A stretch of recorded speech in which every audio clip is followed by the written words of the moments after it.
Hello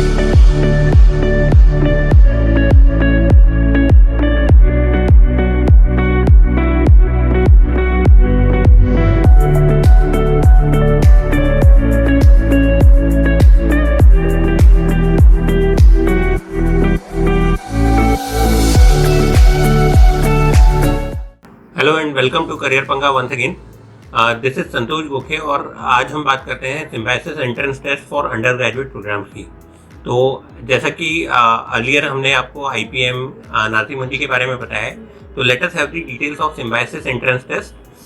symbiosis के भी अलग अलग लेवल पे ये एंट्रेंस टेस्ट होते हैं, जिसमें मैनेजमेंट के लिए SET होता है, देन लॉ के लिए there is a different test and for engineering there is another test. तो हम बात करेंगे जनरल जो मैनेजमेंट टेस्ट होता है उसके लिए। तो इस एग्ज़ाम के through you will get admission to BBA, BCA, BA mass communication, BSc economics and some other courses related to management. तो सबसे पहले हम टेस्ट डेट की बात कर लेते हैं। ये टेस्ट 2 डेट्स पे होगा। The first date is 6th May and the another date is 14th May. आप चाहें तो एक अटेम्प्ट दे सकते हैं और अगर आप चाहें तो दोनों अटेम्प्ट दे सकते हैं। बट ये है कि दोनों अटेम्प्ट अगर आप देते हैं तो आपका पेमेंट जो होगा वो 2 बार आपको करना पड़ेगा। Last date to register is 12th April and the result will be declared on 24th of May. Eligibility की बात कर लेते हैं तो minimum 50% in 10+2 is required for any of the institute. कुछ रिजर्व कैटेगरी के लिए परसेंटेज का रिलैक्सेशन भी है, तो अगर आपका SC ST है तो आप रिलैक्सेशन एक बार चेक कर सकते हैं। बट एनीवेज आपको मिनिमम 50% तो चाहिए 10+2 में। अगर आप अपीयर कर रहे हैं तो भी आप इस एग्ज़ाम के लिए अपीयर कर सकते हैं और आपको जो भी रिक्वायर्ड फॉर्मेलिटी है वो एडमिशन के टाइम तक आपको कंप्लीट करना रहेगी।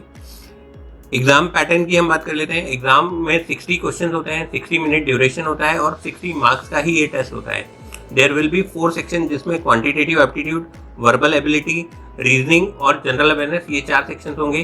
क्वांटिटेटिव, वर्बल और जनरल अवेयरनेस के 16 क्वेश्चन होंगे और 16 इन ईच सेक्शन, और रीजनिंग के 12 क्वेश्चन होंगे। तो ऐसे ओवरऑल 60 क्वेश्चन होंगे जो आपको 1 आवर में करना रहेंगे।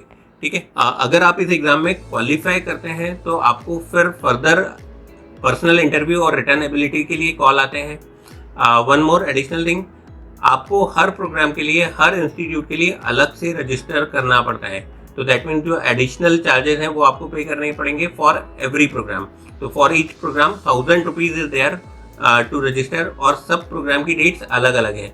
तो कुछ केसेस में आपको एग्ज़ाम के पहले रजिस्टर करना पड़ेगा और हो सकता है कुछ केसेस में आपको एग्ज़ाम अपीयर करने के बाद और रिजल्ट के पहले अपीयर करना पड़े। तो जब आप रजिस्टर करेंगे तो आपको वहाँ पे डेट्स दिखने लग जाएंगी, तो अकॉर्डिंगली आप डिसाइड कर सकते हैं किस प्रोग्राम के लिए आपको कब अप्लाई करना है।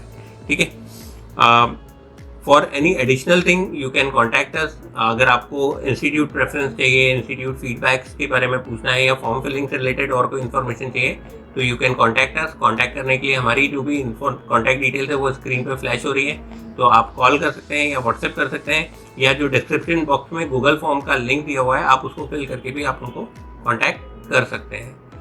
और अगर आपको ये वीडियो पसंद आ रहा है, इन्फॉर्मेशन रिलेवेंट लग रही है, तो you can like, share and comment as well. Thank you.